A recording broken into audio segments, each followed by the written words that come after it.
Olá, bem-vindos a mais um episódio do Reprodução em Pauta, que é o podcast da Clínica Originari. Meu nome é Paulo Bianchi, eu sou ginecologista, eu sou especialista em reprodução assistida. E nós, nesse episódio, vamos conversar com a doutora Giovanna Mafazioli, que também é ginecologista especialista em reprodução, sobre a parte 2 do nosso podcast aqui sobre planejamento da gravidez, planejando a gravidez. E nessa parte nós vamos falar um pouquinho sobre as tentativas, né? Quando você começa a tentar engravidar, o que a gente sabe, o que a ciência sabe, do que pode te ajudar a fazer com que a gravidez aconteça mais fácil, mais rápido e de uma forma mais saudável. Bem-vinda, Giovanna. Obrigada, Paulinho. Imagina. Vamos lá, então. Quando a pessoa começa a tentar engravidar, o que você orientaria para uma pessoa que vai começar a tentar engravidar? O que você falaria para ela?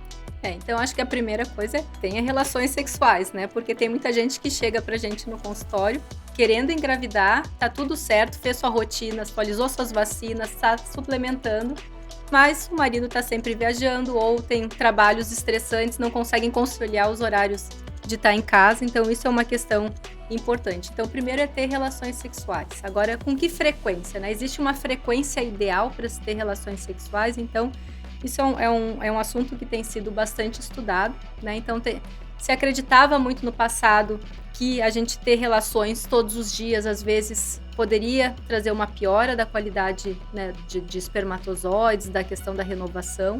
Hoje em dia se vê que não é bem assim, né? Então, se vê que a qualidade do espermatozoide, principalmente com 2 dias, né, de abstinência, o espermatozoide ele se renova rápido, ele tem uma qualidade boa nesse período, então quanto mais relação, a princípio, melhor, né?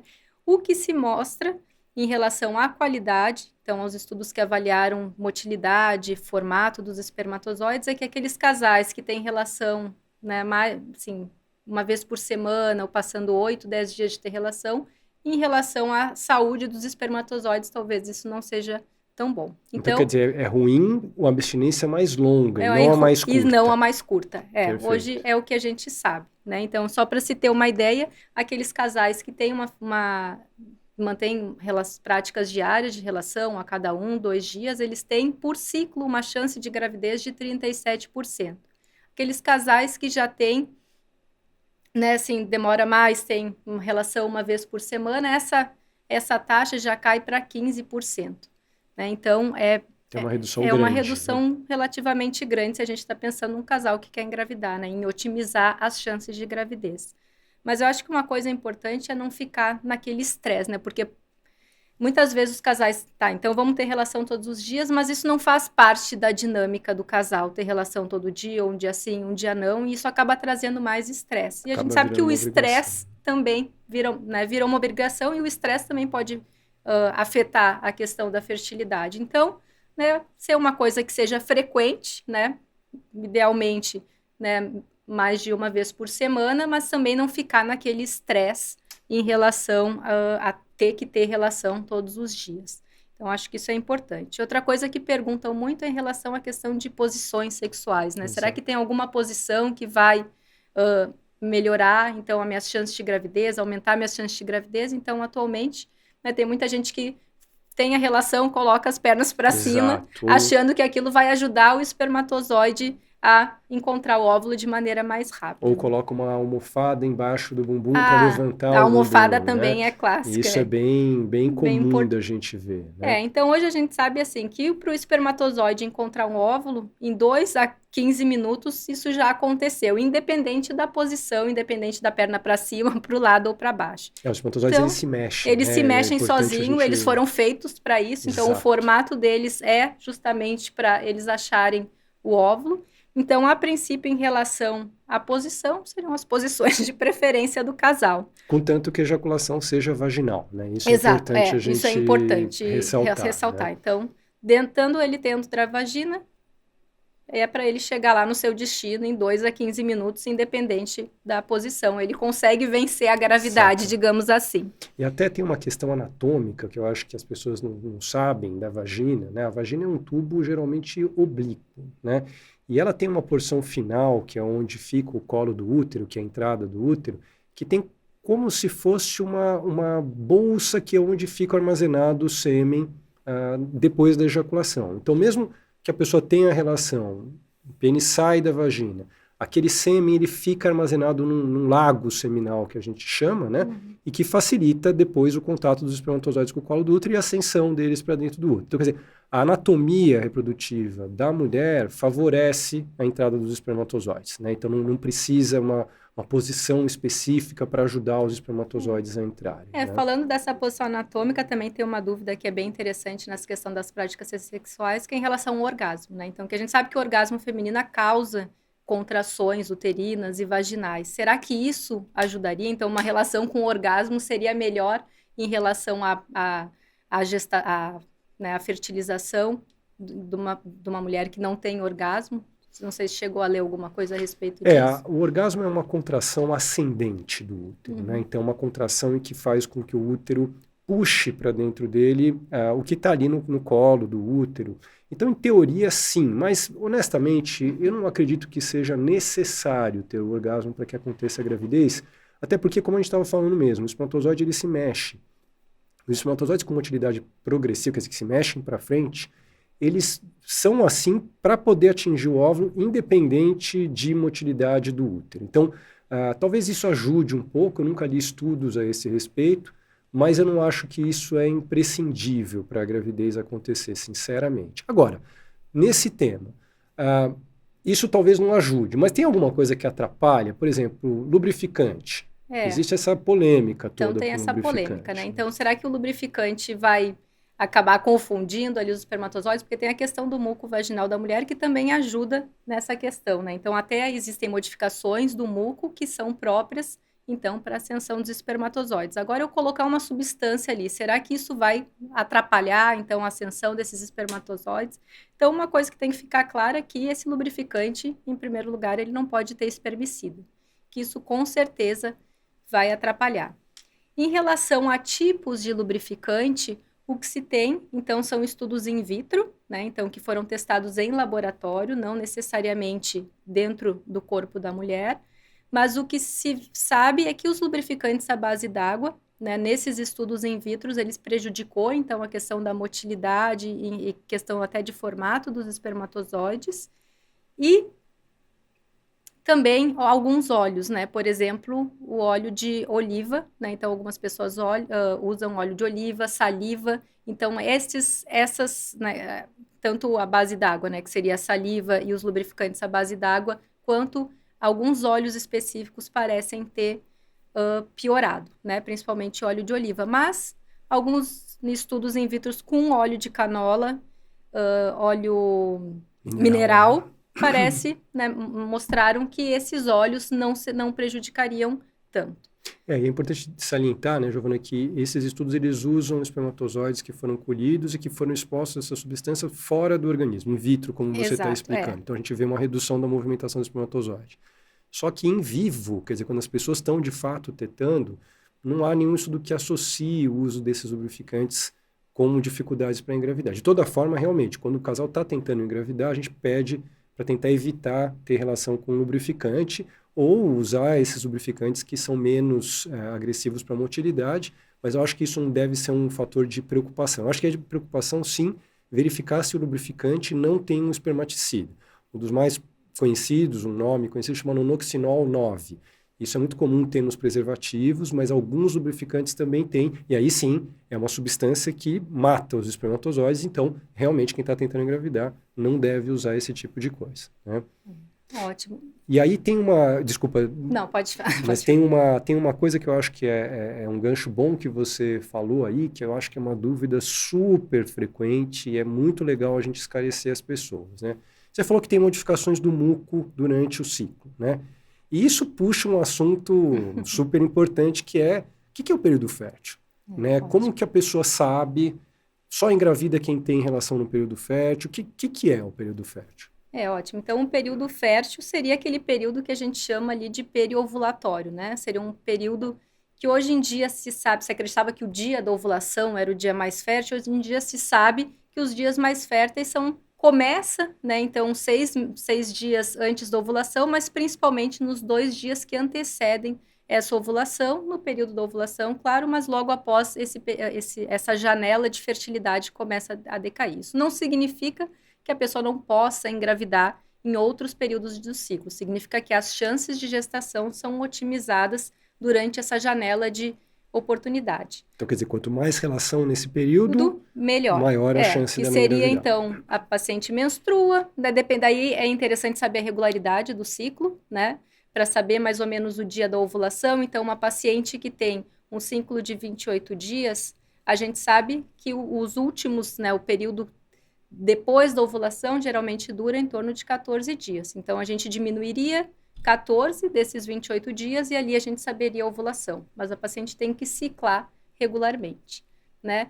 Nos 6 dias antes, então a paciente menstrua, então em torno de 8 dias após a menstruação, ela começa esse período dos 6 dias antes da ovulação, que é onde as tentativas de gestação deveriam ser otimizadas. Eu acho que isso é importante, principalmente para esses casais que têm dificuldade de se encontrarem, de marcar um jantar romântico. Exato. Então, se é para ter relação, nesse período seria o período mais fértil. Ou né? para aumentar a frequência dessa época, né? E como na prática, né, os ciclos podem variar um pouquinho, na mesma mulher, ela pode ter um ciclo de 27, um de 28, de 29, esse período de fértil, ele acaba se estendendo um pouquinho, porque a gente consegue saber quando a pessoa ovulou, mas não quando ela vai ovular. Exato.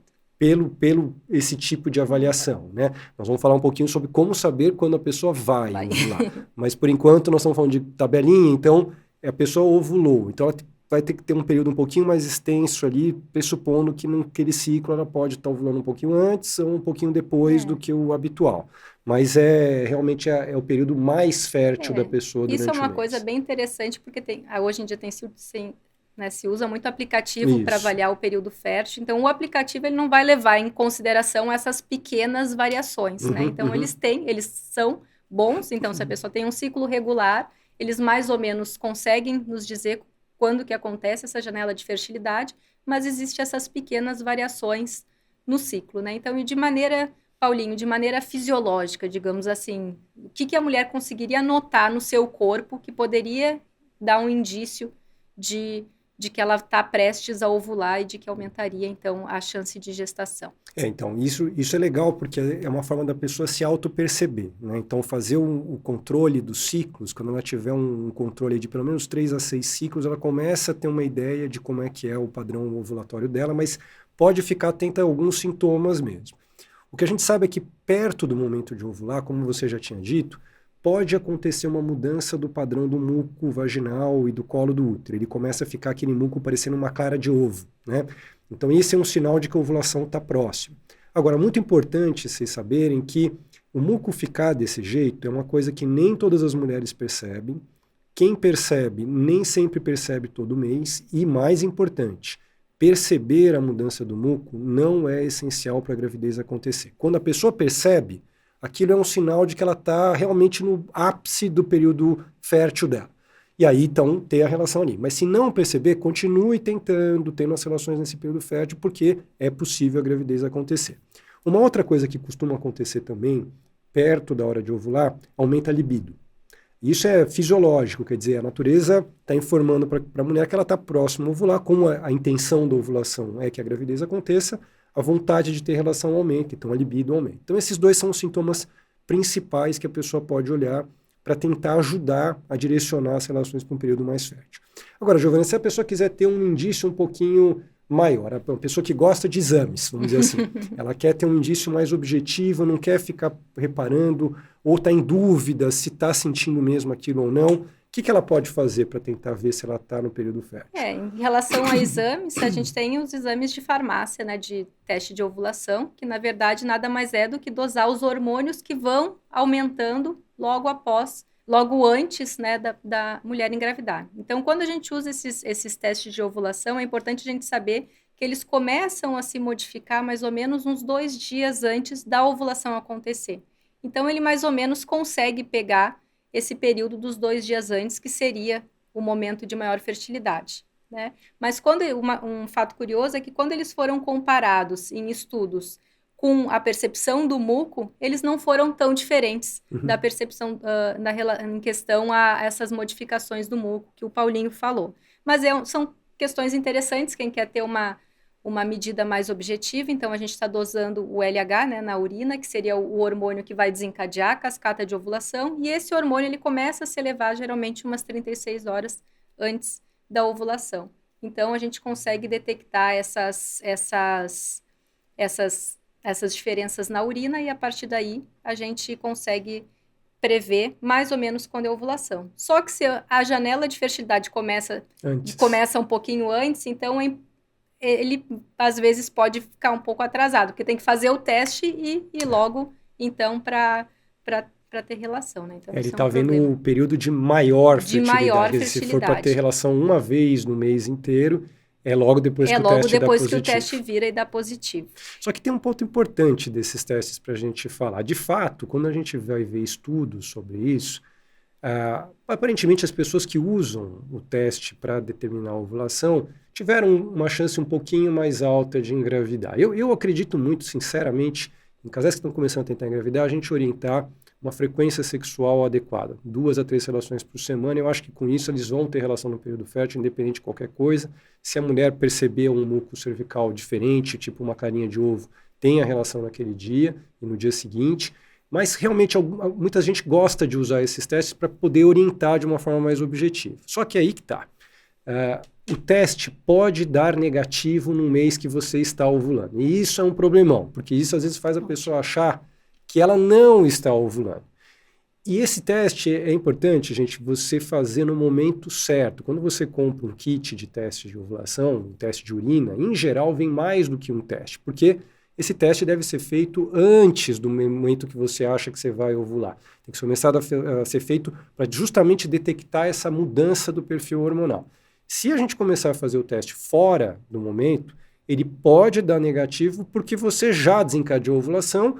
Esse hormônio que desencadeia a ovulação, o LH, ele fica positivo muito pouco tempo, depois ele negativa, o teste vai dar negativo e você ovulou, teve chance de engravidar, mas o teste foi negativo. Então, isso às vezes gera uma ansiedade muito grande. Então, eu acho que assim, fazer o teste é bacana para quem quer, mas entenda que tem que seguir direitinho as recomendações e não se assuste, porque às vezes ele dá uns negativos que não são necessariamente falha de ovulação, e sim um timing errado. Outro ponto que eu acho interessante é o momento do dia de fazer, né? Por incrível que pareça, diferente da percepção natural que a gente tem de testes de urina, que é a primeira urina da manhã e tudo mais, os fabricantes dos testes de ovulação geralmente recomendam que se faça com a urina à tarde. É mais fácil detectar o pico de LH na urina da tarde, né? Agora, quando uma paciente fala para você, doutor, eu quero fazer o teste, o que você costuma orientar? Quando que ela começa esse teste? Ela começa a fazer as fitas quando?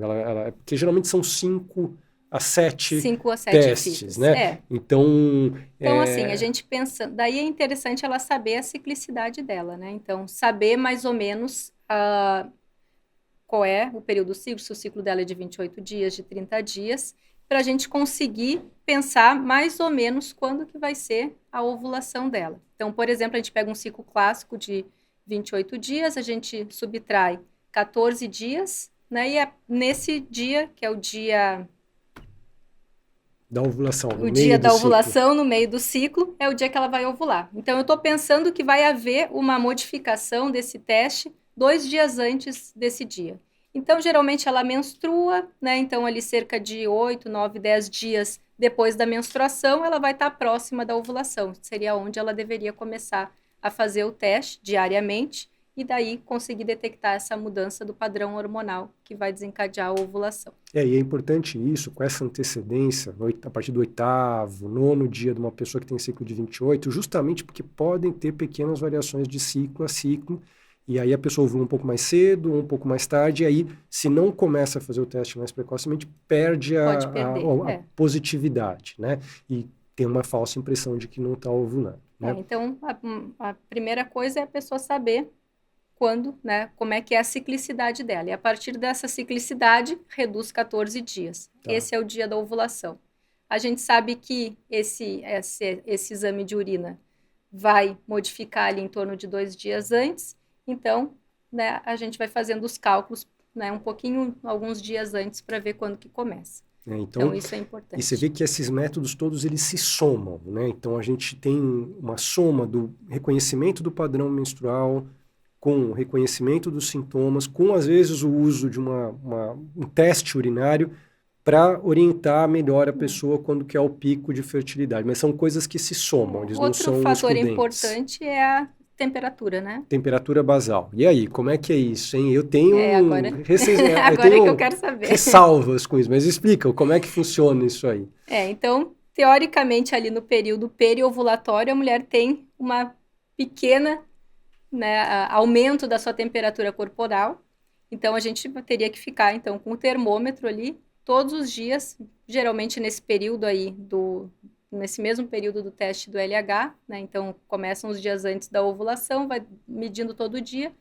Quando muda a temperatura, aumenta em torno de né, meio a 2 graus que eles colocam, a temperatura seria um período próximo do período ovulatório, e essa pessoa teria o seu período mais fértil aí. Você sabe que se fala muito sobre isso na Europa, nos Estados Unidos, mas eu particularmente acho complicado isso aqui no Brasil, porque na prática, para você perceber uma modificação de temperatura que seja indicativa da ovulação e que é uma modificação pequena, você tem que medir a temperatura da boca todos os dias no mesmo horário, não pode ter tomado café, não pode ter bebido bebida alcoólica antes, não pode ter fumado, quer dizer, tem que estar nas condições mais estáveis possíveis.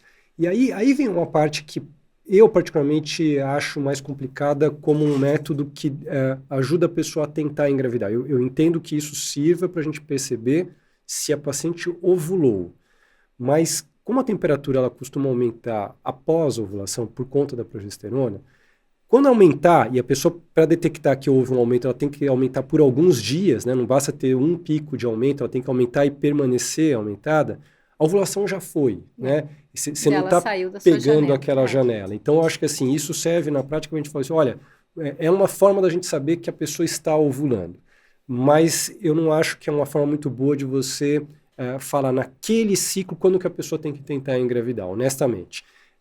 Claro, tem o seu valor, é um método sintotérmico, mas eu vejo com algumas questões difícil de fazer e não é preditivo para frente, ele diagnostica o que aconteceu para trás, né?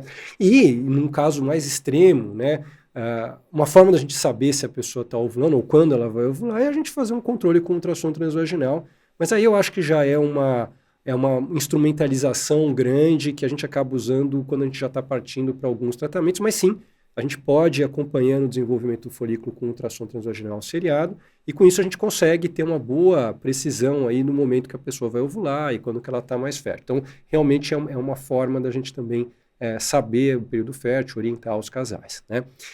Agora, uma coisa que eu percebo também, que talvez você já deva ouvir, né?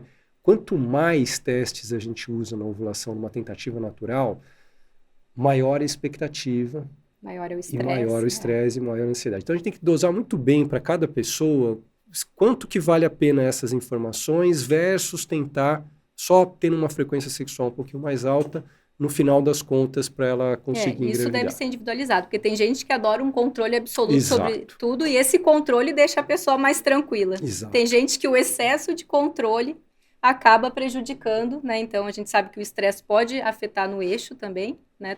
E também isso pode acabar, de fato, prejudicando. Nesse tipo de casal, a gente tem que deixar as coisas mais liberadas, digamos assim, e avaliando. Concordo. Então, não é para todo mundo, né? Mas pode falar. Não, eu ia só fazer um resumo, né, do que a gente orientou para as pacientes. Então, agora eu quero engravidar e eu quero otimizar minhas chances de gravidez. Então, em questão à frequência sexual, a princípio, né, o ideal mais de uma vez por semana, né? De preferência a cada 2 dias, né? Não tem problema de ter relações diárias, mas o problema maior é em relação a ficar muito tempo sem ter relação por conta da questão, então, dos espermatozoides. Prática sexual, está liberado qualquer tipo de prática, pode ser com orgasmo, sem orgasmo, né? Perna para cima, perna para baixo, para o lado, não vai fazer diferença. O uso de lubrificantes, a gente tem que cuidar, principalmente com o uso de espermicidas. E a gente falou, então, desses testes de fertilidade, que principalmente é se conhecer a sua ciclicidade, conseguir identificar o seu dia ovulatório, pode ser por meio de aplicativos, por meio, né, da tabelinha, da velha e clássica tabelinha, e também alguns testes que dá para fazer, percepção do muco, principalmente os testes da fita de LH. Mas daí, Paulinho, então a paciente chegou, fez todas essas recomendações. Quanto tempo a gente espera, né, essa fertilidade natural acontecer? Pois é, isso eu acho que é uma pergunta fundamental, né? Porque isso também cria muita expectativa nas pessoas e eu acho que é importante elas saberem o que a gente sabe em termos científicos sobre a fertilidade humana, até para dosar um pouco as expectativas em relação à realidade, né? Então, o que a gente sabe com estudos de fertilidade humana é que a maioria das pessoas que engravida com facilidade leva de 3 a 6 meses para engravidar, né? A chance da gravidez acontecer a cada tentativa dessas que nós estamos conversando aqui, quer dizer, com uma quantidade adequada de relações, talvez orientadas ali para o período fértil, depende um pouco da idade da paciente, aliás, um pouco não, depende muito da idade da paciente, e ela varia ali dos 37% que você falou por ciclo em mulheres que estão ali nos seus 20 e poucos, 30 anos, até 10% por ciclo uma mulher que tem 40 anos e menos ainda à medida que a idade vai progredindo. Então, a chance natural da gravidez acontecer a cada tentativa vai depender desses fatores, uma vez que estejam tendo essas práticas da relação sexual como a gente tem falado. Então, esperar um pouco acontecer não é anormal, né? Então, puxa, tentei no primeiro mês, eu fiz a teste de ovulação, fiz todo o controle, vi que a minha temperatura aumentou, deu tudo certo, não aconteceu a gravidez. Eu tenho algum problema? Não necessariamente. Continue tentando. Quanto tempo a gente acredita que é normal, vamos dizer, entre aspas, porque é uma definição que foi criada para que a gente tenha um parâmetro, né? Então, para vocês saberem, um casal que a mulher tem até 35 anos pode tentar por até 1 ano antes da gente fazer algum tipo de investigação e tentar detectar algum problema de fertilidade. Passado dos 35 anos, a gente vai fazer uma antecipação dessa investigação depois de 6 meses de tentativas. E mais recentemente tem uma recomendação que passado dos 40 anos, a gente pode antecipar essa investigação mais ainda, até depois de 2, 3 meses que a pessoa está tentando. Poxa, mas a gente falou aqui que a fertilidade naturalmente diminui com o passar da idade. O que significa que uma mulher depois dos 35, depois dos 40, teoricamente demoraria mais tempo para engravidar. Se elas demorariam mais tempo para engravidar, por que, Giovana, a gente antecipa a investigação numa situação como essa? É ótimo. Então, por que, né, uma paciente com 40 anos, talvez daqui a 1 ano e meio ela consiga engravidar, né? O grande problema é a questão do envelhecimento dos óvulos, né? Porque a mulher de 40 continua jovem, né? O problema é que os ovários não estão acompanhando, então, essa jovialidade feminina. Então, eles continuam ainda no século passado, produzindo a mesma quantidade de óvulos, todos os óvulos vão ser produzidos durante a vida embrionária e ao longo da vida essa mulher ela só vai perdendo esses óvulos, né? Então, quando a gente chega no nascimento ali, chega em torno de uns 1 milhão de óvulos, esses óvulos eles vão diminuindo, né, ao longo da vida. Quando a mulher está perto lá da menopausa, por volta dos 50 anos, então a menstruação para quando ela está com cerca de 1.000 óvulos. Certo. Né? Então, isso só vai perdendo, independente do uso de anticoncepcional, como a gente já falou no episódio passado, independente, né,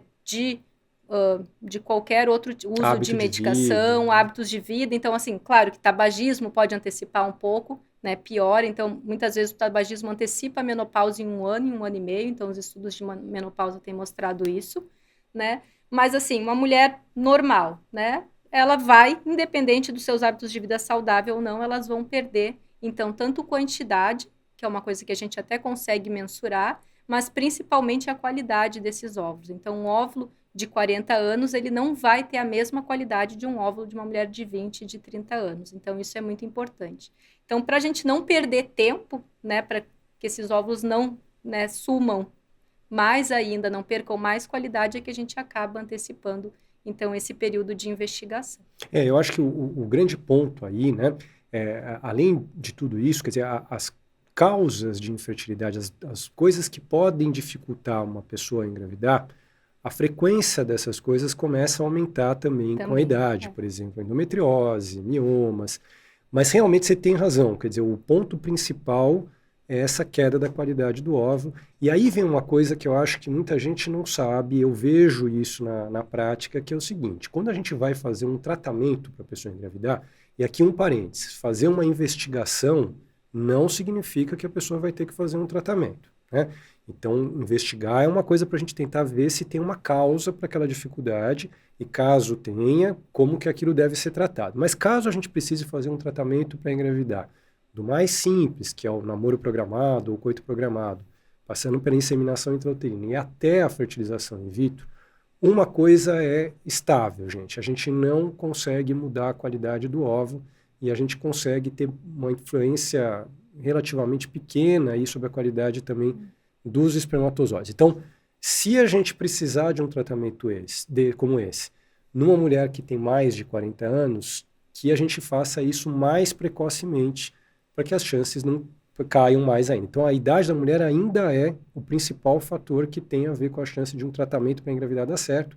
Claro, a exceção de quando a gente usa óvulos doados, mas usando o óvulo da própria pessoa, a idade dela é fundamental. Então, se precisar do tratamento, que ele seja feito mais precocemente, né? Bom, então, ao longo desse episódio, a gente falou aqui de pessoas que estão começando a tentar engravidar, coisas que elas podem fazer para aumentar a chance da gravidez acontecer. Então, frequência sexual, se tem alguma posição que seja melhor ou não, usar ou não lubrificantes. Falamos de quanto que se espera de chance de gravidez a cada tentativa, quanto tempo costuma demorar.